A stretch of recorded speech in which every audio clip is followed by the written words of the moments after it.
Thank you again for joining us today for the Transparency International USA and Create.org webinar. We're very pleased that you're able to join us today. This is Pamela Passman. I lead the Center for Responsible Enterprise and Trade, Create.org.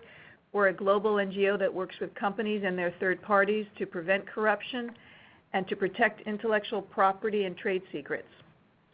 I'm also joined today by Claudia Dumas, who is the President and CEO of Transparency International USA. She's led TI USA since 2011. TI is a network of well over 100 chapters around the world on the front lines of public and private corruption. So we're really pleased to have the next hour with you today. There is a questions and chat function on your screen, and please provide us with questions as we go along. We'll be answering them as we go through our presentation today. We won't wait just to the end to have questions, so if you do have questions, please write them out and we'll be able to see them. This webinar is also being recorded, so you'll be able to refer back to it or have your colleagues see it as well. So first we thought we'd start off with just really giving you a sense of the landscape on corruption. Certainly you have some sense of what's going on in your home country, but we're going to give you sort of a broader global landscape. Claudia? Well, let me start out with putting up a slide that I think almost everybody on this webinar will find familiar, which is the Transparency International map of the Corruption Perceptions Index. What this index, which comes out annually, measures is perceptions of public sector corruption in a given country. The countries are rated from being very clean to highly corrupt. Those companies, and hopefully everybody on the phone call uses some type of a risk-based approach in thinking about their compliance program. This is one of the elements that may go into your thinking as you're doing your risk analysis regarding your program and how you implement it and how you verify it in various countries. The red, the crimson, the deep orange are all countries that would be on the side of more corrupt. I would say it is worth noting that 2/3 of the countries in the CPI fall below a mid-range point of 50. So that suggests to me that for those businesses who are doing business abroad in touching many of these countries, the question will not become, will there be an incident that needs attention, and will there be things that can be improved in your program, but when will the incident happen? What are the types of things that you will find as you think about keeping your program current and assessed and reviewed on an ongoing basis? I would just make one note of information. The index comes out typically in December of each year. This year it will be coming out in early 2016 in order to try to get some greater attention around the index and publicity. We felt that it was beginning to go into some of the end of the year news stories and news muddle. So don't fear if you don't see the new version of the index coming out the first week in December. Great, thank you, Claudia. And it's certainly in this context where a framework of treaties, conventions, and laws have emerged. What we see is really a convergence of rules that came out of these conventions and treaties focused on anti-corruption, and subsequently a really growing consensus across geographies through domestic laws about what companies need to do to comply. We've referenced the U.S. Foreign Corrupt Practices Act, the UK Bribery Act, and Brazil's Clean Company Law, as well as China's Criminal Code, just 4 countries. But there is, as you all appreciate, a substantial network of laws around the world built on this foundation of conventions and treaties. And what we really see now are common features across these laws, whether it's the extraterritorial application of a domestic law, both criminal and civil offenses, laws that reach to payments through third parties, and a significant focus on third parties, both corporate liability and individual liability, and bribery to foreign government officials, both domestic, foreign, domestic, commercial, and government bribery. So really a very significant, what I'll call network of laws that reinforce one another. And I think what we've all seen, and we've all heard specifically from the U.S. Department of Justice, the SEC, the FBI, is an unprecedented amount of collaboration across enforcement agencies in the last few years, and an increasing amount of collaboration. And we just wanted to share really the 10 largest FCPA enforcement actions in the past several years. These are all settlements of companies. These have not gone to court. Interestingly, we haven't seen any cases go to court with companies, only individuals involved. And so that is something that I know everybody's watching closely. What I think is interesting about this list is while it does include a few U.S. companies, it's predominantly non-U.S. incorporated companies, companies from Europe and from Japan. What we see is a continued increase actually in cases, both in the number of cases and in the size of settlements. So we don't see things decreasing in that regard. On the next slide, we have a list of significant enforcement actions that took place outside of the U.S. And I think what's important here, and again, this is just a sample, is that the U.S. is not alone in taking enforcement actions, and the significant both legal ramifications that these cases have on companies, but also we've seen these often are a result in companies being extorted for their practices. It significantly disrupts their business operation. It demands extensive management time, huge impact on their reputations. The costs related to internal investigations and remediation are quite significant. Being involved in such a case will exclude you from bidding in certain government procurement, as well as the international financial institutions. Often a company's insurance premiums will increase, as we talked about, very significant financial loss, and also in particular subject to, in the U.S., subject to derivative or shareholder lawsuits. There's one case that's not on the list that's very topical, and that's the Petrobras case. But it's certainly not over yet, and so it's hard to define the extent of penalties at this point. But I think what's important to note here is just that enforcement is happening at increasing levels in other countries around the world, not just U.S. and Europe, but also in Latin America and in Africa and in other places as well. So we're going to move to really talking about the focus of the webinar, which is the elements of an effective anti-corruption program. Claudia? As Pamela has covered well, we know that there's a landscape out there that places criminal penalties and then with them the other adverse effects of being investigated, of having to do remediation if one is convicted of having run afoul of one of the laws. Which then leads us to the question of what are the practices that one can do to try to stay out of the crosshairs of enforcement, and then there should the time come when regulators come looking, what types of program elements will they be looking for? What are the good things that you want to have in place? So I'd like to spend a few minutes on some elements of that. There are a number of leading sources that have good information and are very good points of departure in terms of the elements of a good anti-corruption compliance program. We've listed out some of the main ones on this slide. They include documents coming from multilateral type groups, such as the OECD, with its good practice guidance on internal controls, ethics, and compliance. We have guides that come from national authorities. including all of you who are practice in the U.S. will be familiar with a resource guide to the U.S. Foreign Corrupt Practices Act, which the U.S. Department of Justice and the SEC came out with last year.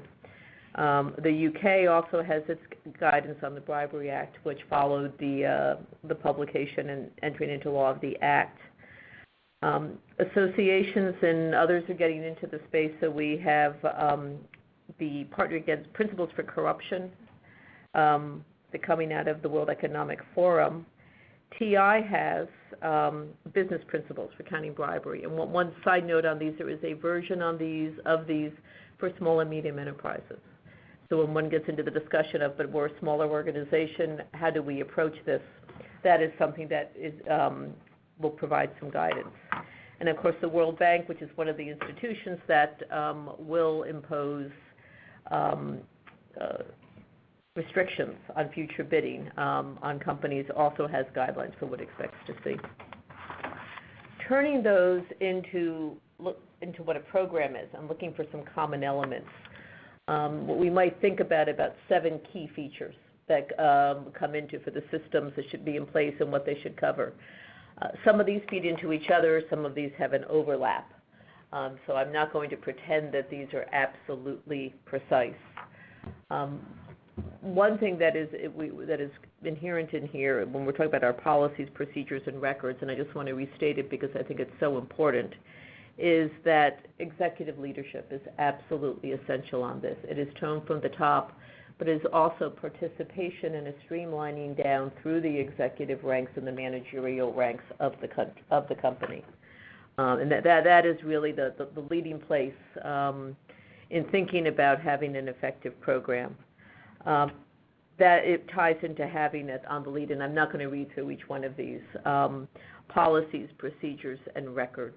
These are the things we'll actually take a program from existing on paper to thinking how are you actually implementing your program, and what does it look like. Of course, one needs channels for giving advice. Information needs to flow down, but there also needs an opportunity for questions to flow up, and making sure that the right channels are in place, that they are in appropriate languages, if they are in appropriate locations for where people will need to be. I do want to touch briefly on, I was calling out a focus on the business relationships and the supply chain. This is where many of the current cases have been focusing. Many of them have been born out of issues dealing with third parties. So you need to have a real focus on with whom are you doing business, what are the risks of, what are the justifications for those relationships, what are the risks of those relationships, and a program for how you actually manage that, and depending on the risks in your analysis, extend various elements of your anti-corruption program through your supply chain and other third parties with whom you do business. Next year, 2016, TI and TI-US and TI-UK, so we TI-USA are partnering with the UK, will be coming out with a new report which we intend to have some helpful recommendations for companies grappling in that space. But I suppose if there's one thing that comes through all of this, we all can talk about training, it would be the need to monitor your program and then take corrective actions and make improvements as you monitor and evaluate your programs. The programs cannot be static. Mm-hmm. I just want to remind folks that you have a questions and chat function. If you have any questions, so please write them and we will be able to see them and respond to them. We're going to move into some of the major challenges in turning policies into practices. As Claudia said, having rich policies are important, but actually implementing them is the key challenge. At CREATE last month, we released a white paper that focused on why anti-corruption programs fail, and that usually turns on not being able to turn policies into practices. Mm-hmm. So, we have this legal framework, we have the guidance that Claudia mentioned from various regulatory authorities. So increasingly, it is clear what companies need to do. And Yet companies continue to fall short on the actual implementation. And as you said, Claudia, in particular as it relates to third parties. The challenge of getting your arms around all of your third parties and which ones within your group of third parties present the greatest risk. So we were able to look across our experience working with companies of different sizes and different sectors and came up with 10 reasons why programs fail.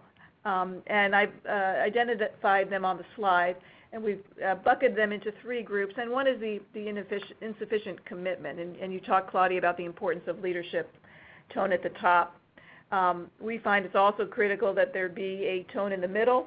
Mm-hmm. And increasingly, we find the importance of what we call cross-functional teams. So leaders across different operational teams and business teams, not just the CEO, mm-hmm. But a cross-section of a company's leadership, both at the top and in the middle, working together and reinforcing the importance of the compliance program that the company has. In addition, we know that companies struggle with what they perceive to be insufficient resources, or certain teams mm-hmm. Perceive to be insufficient resources. And here I think the issue that you mentioned about risk management, as a key part of what a compliance program does, is really determine what is at greatest risk and to focus the most resources on the greatest risk. Certainly, the materials that Transparency International has are key resources for companies to be able to analyze and measure that risk. But really, it's very company specific and even probably business division specific. And the profile of the compliance function is also critical, and that's why we think sort of this cross-functional team is so important. It's not just one person. One person has the ultimate responsibility, but it is shared across different kinds of operational and business roles. The other key area is the failure to engage, and we see while companies may have significant policies in writing, we see a lack of clear procedures to actually implement the policy. So employees are not clear on what they need to do to ensure that they are following the policies. What are the internal controls that relate to their responsibilities, and they may not have the information readily at hand. I think companies are being more effective in using web portals and other resources to help employees stay fresh with this. But this is a clear thing. And then certainly the communication and training is ongoing. It's as an employee enters the company, certainly ongoing as they change roles, as they change divisions, as the company may change its business model. All of these things are key times to reinforce the company's policies. And this issue of competing priorities and incentives. We often see that there's a misalignment or no alignment between certain incentives, whether it's sales or marketing incentives, and the anti-corruption policies. And certainly at the end of the calendar year, at the end of a fiscal year, these things become even more significant. And so that may even be a time to reinforce communications and training. And finally, the lack of business process. And this is something we see often, and we always remind companies to think about, well, what are you good at as a company? And a lot of companies will come back and tell us, well, we're good at quality management, or we're good at health and safety. And we try to reinforce the importance of using that skill set, using that compliance muscle, whether it's quality or it's health and safety or it's environment, and building upon that to have an effective anti-corruption compliance program. As you talked about, monitoring is so key, but yet actually that's where we see companies fail the most. They don't have monitoring built into their compliance program, so they don't necessarily know when something is not working. And then you're reliant on others telling you when you really want to know directly. You reinforce the point about third parties. I've also talked about it. I mean, I think we all see this as the area where the greatest threat and the potential of enforcement, and yet the biggest challenge is in terms of the numbers of entities that a company works with, the far-flung locations of your third parties, These relationships are managed, across your company in different places. Sometimes it's not clear who has the relationship ownership of a third party. So all of this, again, I think through the lens of a risk assessment is what's so critical. You need to focus on where the greatest risk is. And the issue of corrective actions. Again, when a company finds there has been a problem, what do they do to go back and do a root cause analysis to really understand what failed? Was it a lack of understanding of internal controls? Was it a lack of management oversight? Was it a poor communication with the third party? All of these things are important to understand why a program failed. And I think we all appreciate that consistency in execution is challenging, but that's why this team is so important, that the anti-corruption compliance team, or the cross-functional team, is critical in ensuring that there is consistency in execution and implementation. So we have a few principles for how does one turn those policies into practice. And I just want to harken back to Pamela's comment that where things often fall down is that there are not practices, that there can be policies on the books, but a policy does not just happen. It should be something where every day everyone is singing the same song and doing what is contemplated by a fairly broadly stated policy. So to get to the point of actually having a working program, I think commit's a nice word. There needs to be a vision and a plan. And this is a time to bring together those people from the various functions.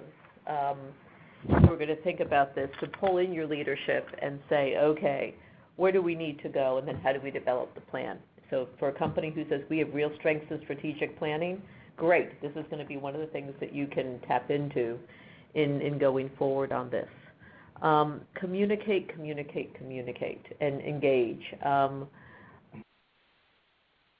I think it's already clear for those who have been listening that one cannot design, one cannot implement an effective anti-corruption compliance program from a corporate center or from the top. Information is needed from those who are in other locations, both within the U.S., outside the U.S., within home country, outside home country.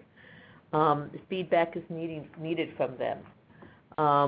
Training has to be relevant. And importantly, and I've heard quite a bit of discussion around this lately, how do we do this?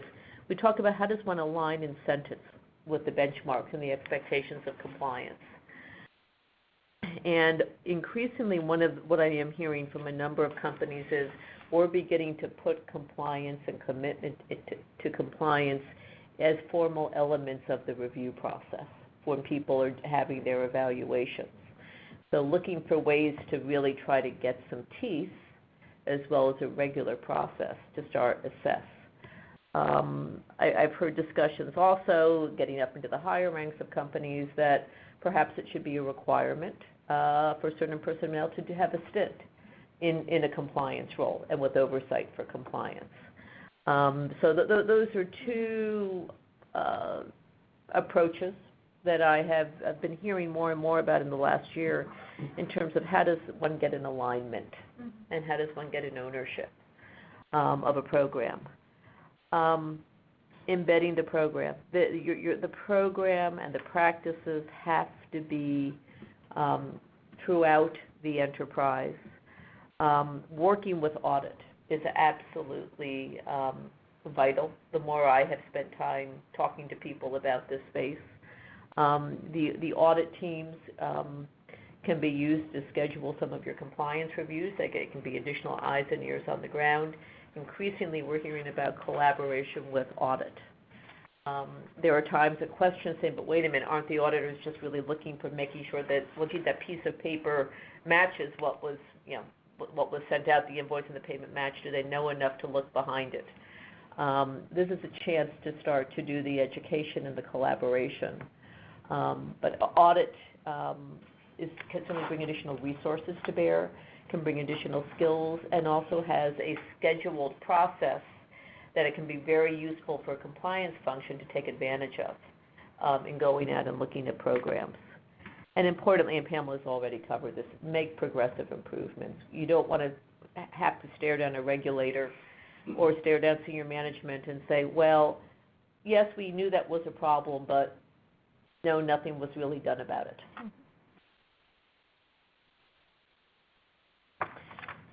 So I am going to turn and cover, and I don't think we've seen any questions come in. Once again, we would welcome questions.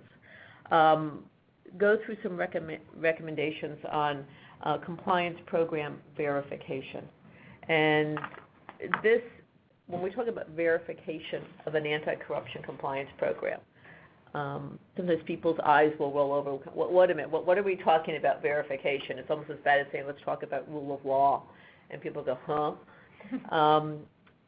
Program verification is very simple in what it is intended to accomplish.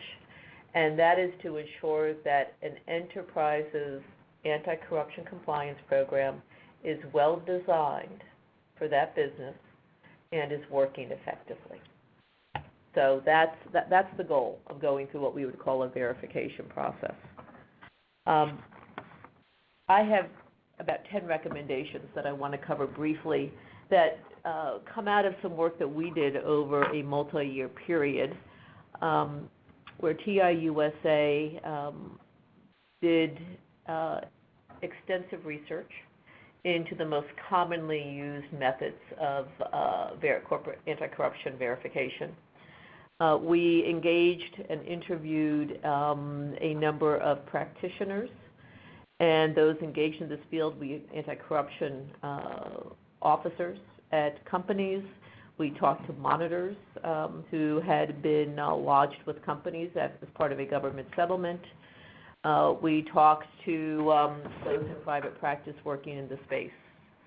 And we also, as we developed our recommendations based on our research and those conversations, had an expert advisory group who worked with us and took a look at the recommendations that we tried to come up with to be approaches that can be concrete and implementable by companies. For anybody who would like to see the report in full, it is available on our website and can be downloaded for free, as well as a summary booklet that has just the recommendations in it. So for the recommendations, I hope this probably won't be the last time I say a risk-based approach, but a risk-based approach is essential for the appropriate scope of compliance programs. There is no one-size-fits-all program. In looking at how you're going to have a program and design it, there are a variety of risk factors. They include, and they certainly are not limited to these, geographic locations for where your business is. What is the business sector? Some sectors have more touch points with government officials. Some are more highly regulated. Who are your business partners, and what is the nature of your relationship with them? What transactions do they engage with? All of these things will fit into that risk assessment. But in starting out and looking at your program to verify it and take a look at it and say, how are we doing? The real start point on this is an internal review by the company. We think that the internal review on a regular basis, on a planned basis, is absolutely essential to uncover new risks and to make improvements. One of the big decisions the company needs to make for the internal review is, do we have enough resources to do all of this on our own? For what skill sets do we need to bring in others to help us? And in many cases, it will probably be that there will be some specific expertise and capacity or ability to cover remote locations where there will be a need to bring in some additional resources. Some of the largest companies may have the ability to do this internally, but this should be very carefully thought through. And a side note on this, during that internal review, there should obviously be no management interference in the process. And if things are uncovered which are problematical, there should not be any retaliation or other adverse effect on those participating in the review for what they find. As much as we love internal reviews and believe those are the important starting point, external reviews are also valuable and should be carried out on a regularly planned basis. How often depends on the risk profiles that you're looking at. We do think that there is a very high risk profile.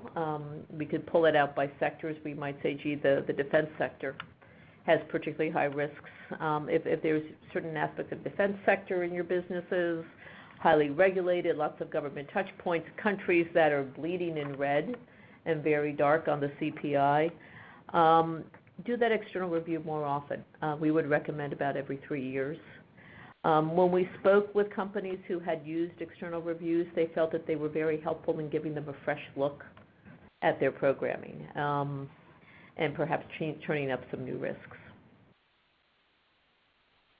In working with any third party, and we took a look at a number of providers, including lawyers, including CPAs, different qualities of different professional expertise, it's always important, I think for any business, but especially in this space, to make sure that you define the scope of what that third party is doing for you, understand the expertise that's being brought to the table.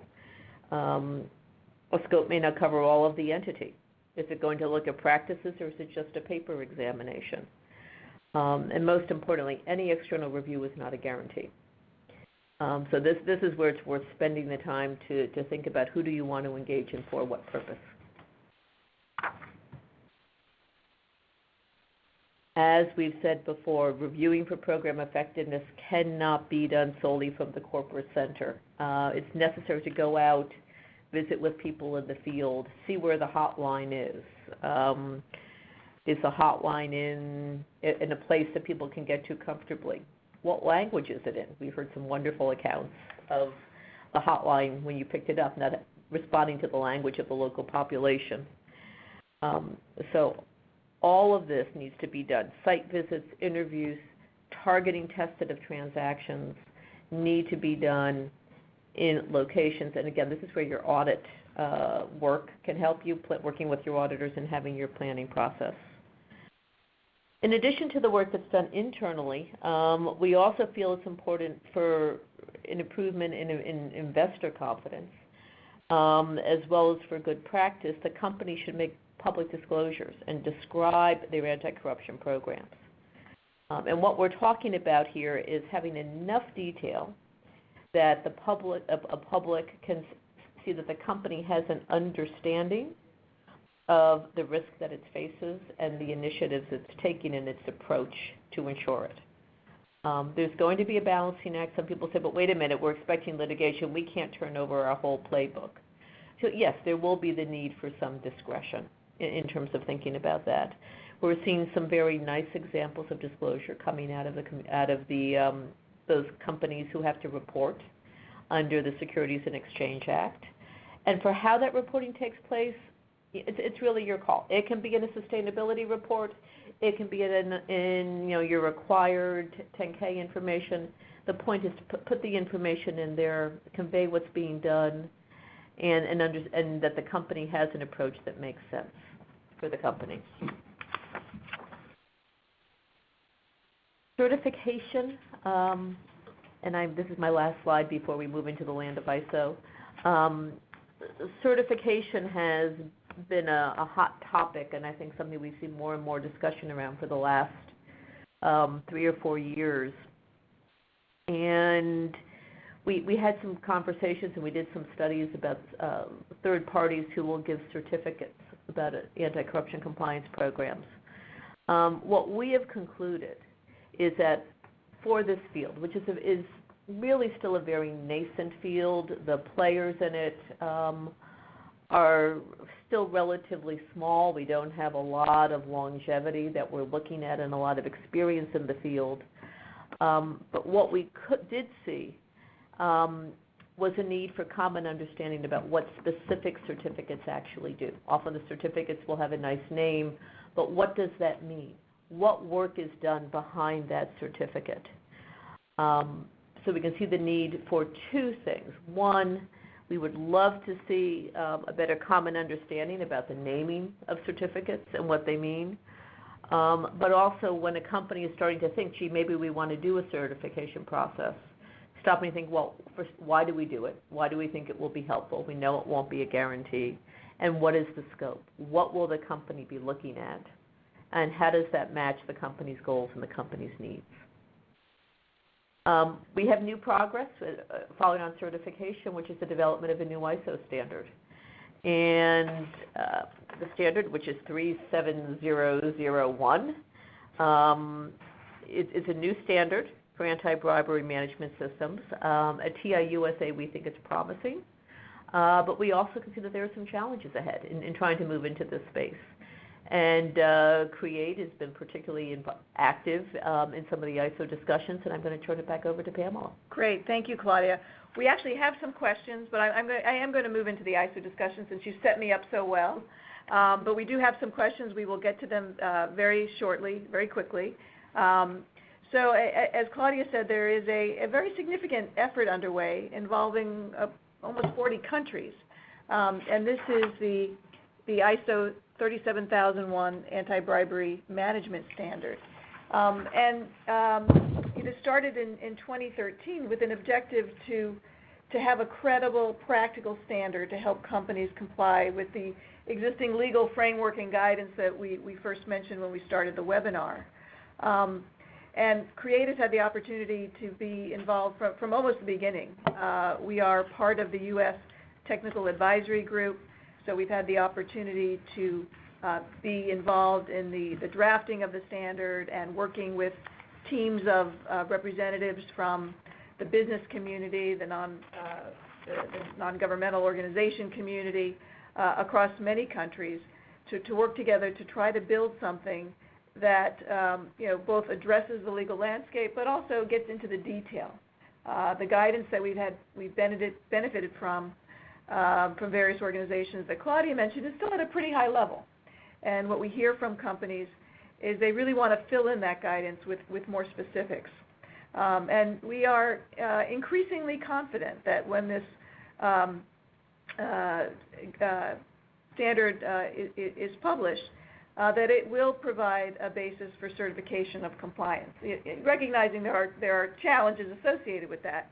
But we are increasingly confident and excited about the prospect. As the slide shows, it really is ambitious in trying to cover both foreign and domestic bribery and both commercial and government bribery, and applicable to all kinds of organizations, not just companies, but also governments and NGOs. We also have worked hard so that it mirrors what we believe to be an effective compliance program. We talked about, and we had the slide that had the 7 categories, and as you can see, what we anticipate will be the standard requirements in this ISO standard maps exactly to what we think is an effective compliance program. This has, as I mentioned, involved a number of groups coming together since 2013. I mentioned 40, it's closer to 45 countries and a number of organizations that have formed the group that has come together a number of times around the world. And so you have teams not only from the U.S. And the U.K. The UK, of course, has been deeply involved because it started with the British Standards Institute's standard, but we have the involvement of France and Germany and China and many other countries from around the world. We anticipate that the draft standard will be available for public comment in English late this year. The public comment period will be open for about 3 months, and then the final publication of the standard is expected in late 2016. So in the scheme of things, a pretty quick pace. What's critical is that people respond to it, they provide comments, and it really gets the close scrutiny of different kinds of organizations around the world. So now let me turn to the questions that we already have, and just to remind you, you have a questions function on your screen, and you can ask questions. One question is really balancing this issue of internal assessment, internal review of your compliance program with external reviews, and how do you balance that so you're not just constantly reviewing your program? Claudia, you want to take that? Certainly. Let me see if I can take a stab at that one. I think it starts with thinking, where are the strong points in the skill sets within your company when we're talking about things such as audit, forensic accounting, depth of knowledge and presence in high-risk locations. And I think if one starts to make a list of where there are key risk areas, and I'm oversimplifying here, you can start to think, how do your resources map with some of those key risks? And I think that will give some guidance into some ways that you might look for external resources on a basis that might become predictable, and you might want to consider on a multi-year approach. Mm-hmm. And I think it's important that a company do both. I think that was your recommendation as well. Figuring out the timing that makes sense. You know, we've seen that the internal assessments are just a great organizing tool for companies to really sort of step back and look at what they have. They realize they have sometimes things going on that they didn't really, connect to their anti-corruption program. And so doing that process, again, a cross-functional team being involved with it, we see is very, very useful. It also gives you a deeper insight into how your hotline is working, the impact of your training. Is your training really resonating with your employees? All of these factors that really I think the internal assessment provides in a unique way. Mm-hmm. I should also note, Pamela, that of course the audit committee will have an interest in this in many cases, and they will be asking their own questions, thinking about what resources and how to approach this. Mm-hmm. And that can be an interesting and a very useful input in thinking through what types of resources externally would be useful to bring in to help, but helping the company with its own internal assessment. This is not just outsourcing the entire assessment process. Right, and then the benefit of the external review is you're having individuals, experts that have the opportunity to see how many different kinds of companies do this, and so they bring that lens with them. So it's not just only an external audit or assessment, but also what I would call a capacity building opportunity to really learn on how to enhance and move your program forward. We have several other questions. First, let me answer the question, will these slides be made available? Yes, they will. We'll be sending them out to all of those of you that have participated. Another question, what kind of incentives would be appropriate given that we're trying to avoid corruption? So I think this question goes to what other incentives in somebody's performance review or performance assessment could be highlighted to demonstrate the company's commitment to anti-corruption and to actually impact employees' behavior. And as we've seen in certain companies, and Claudia, I'll then ask you, certain even in the sales function, that there aren't any new bribery or corruption cases that the company becomes aware of during that fiscal year. And so, looking at what the hotline provides, but also what other information is elevated, or whether there's investigations that come from enforcement agencies. That senior salespeople in companies are measured on not having new cases brought forward, new cases started. And I would also look for the positive actions. What is the commitment and action that is demonstrated by those personnel? So it's not just the absence of something turning up, but what actions have been taken? Have they supported programs? Have they made some additional resources available? And some companies give out awards, which with some parts of their workforce are considered, very attractive. There will be different ways of reaching different parts of your workforces. Thank you. We have another question, very interesting question. Are there other names or titles by which an anti-corruption program has been labeled to assist in selling the concept?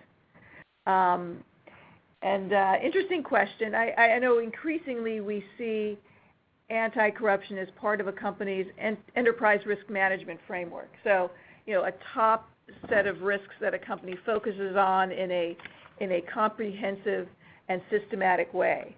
And so we see increasingly, corruption as being one of those, data security being another, and so companies are putting it in that context as well.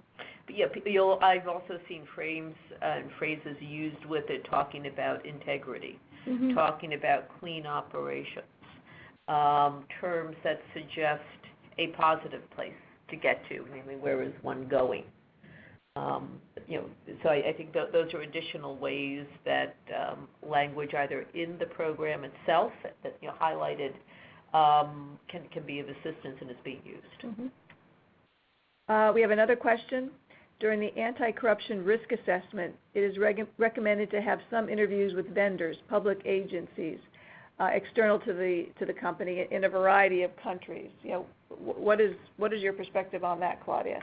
So not just talking to people inside of the company, but also talking to third parties, getting the perception of enforcement or other public agencies. From the discussions we had, I think there's been that it can be very interesting and very useful to talk to some third parties to get there if they have program requirements that have been flowed through to them, and see what they understand about those requirements. What are they doing? To get a sense of what are the rumors on the street.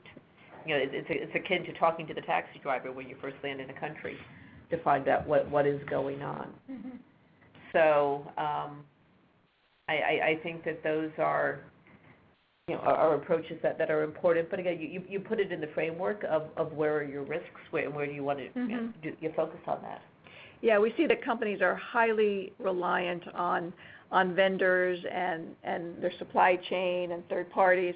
So they become very integrated into the company. Right. And so reaching out to those third parties is really a key part of an internal review and an external review. And starting before one does that was saying, and which is a challenge, I think you've alluded to that, Pamela, who are our third parties? Who are our third parties? What roles do they have? Who do they engage with based on what they do?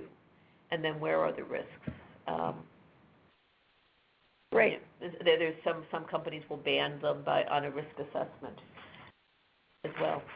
We have a few questions about training, so I'm going to try to consolidate them. A question is it enough to provide the online training for our employees, contractors, or do we need to demand or require that the online training be done? And then a second question that goes to training about, who should be trained? Should we have a responsibility to train our third parties? Let me say, the first one, if I heard it, was do we require it or do we make sure it's done? I would be looking for some certification that training was completed. I think otherwise one is in the position of it's out there, but you don't know who you've reached. Yeah, and I think that's become a core part of most programs. And I think most programs will, there will be, if you're using an online program, there will be a button, the little point that goes up at the end that then gets fed in, so right. who was right, and managers will receive a list of those individuals who have completed it and who have not completed it, and that sort of goes back to what kind of incentives there are.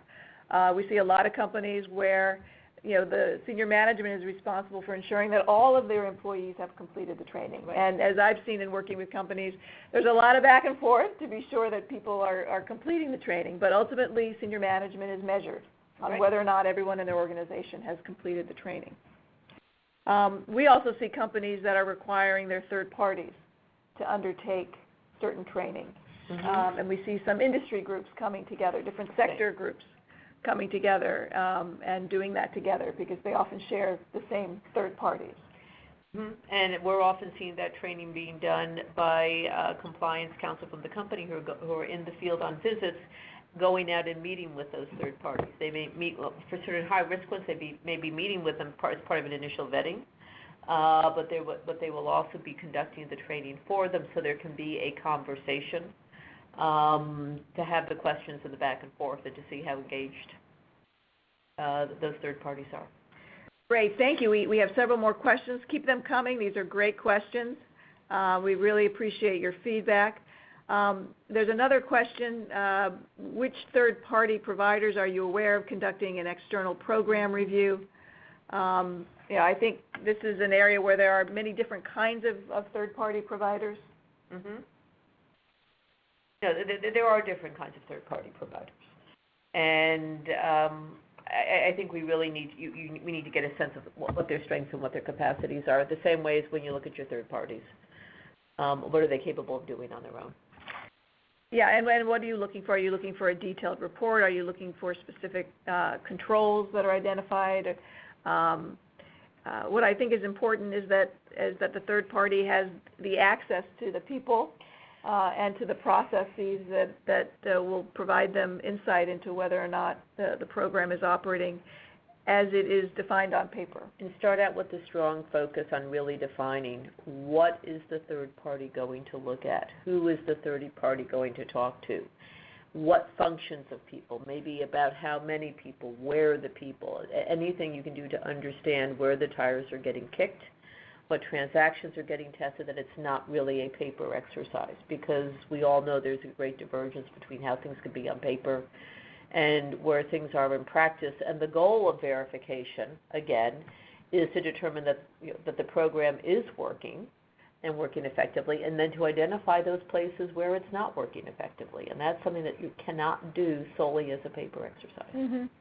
So I think our last question, unless there are any more, is sort of giving us a good opportunity to summarize. So the question is, given limited resources, what are some key tips to make a program effective? So I'm going to start with a few, Claudia, and then if you want to follow up on that. Mm-hmm. And it's what we both, I think, said a few times, and that is really starting with a risk assessment and really understanding where your greatest risk is, and focusing the bulk of your resources on that. I would also say, again, going back to some of the things you raised, Claudia, is the engagement and involvement of senior leadership as well as middle management. This is something that has to become part of the culture and the air in which employees breathe. And then third is training and ongoing communication with employees. You can't communicate enough about these types of issues. So I think those are just three examples, and I'm sure you have others.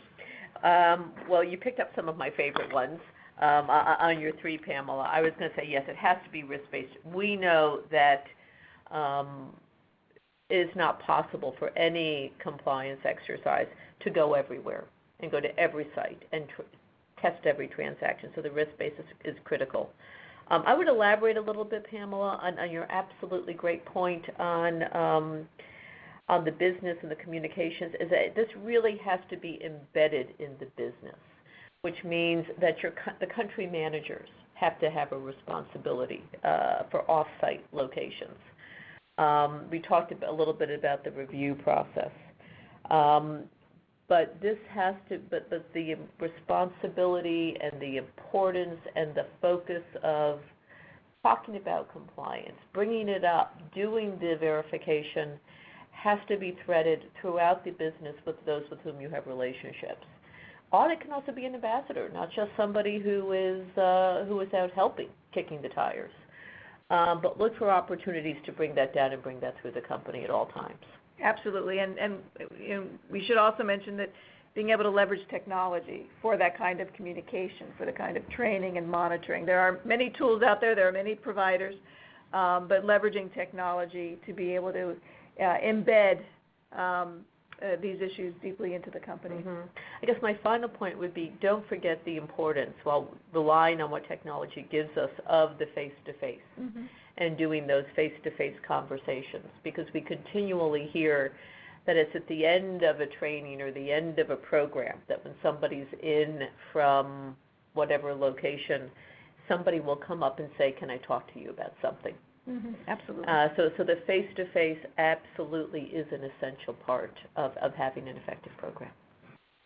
Great. Well, thank you, Claudia. We very much appreciate the opportunity to partner with Transparency International USA today on this webinar. We will be making the slides available to all those participants. as well as some other materials from TI and Create. We look forward to any comments and feedback you have on the webinar. Thank you again for joining us today, and we're going to close. Thank you. And Pamela, thank you for hosting us.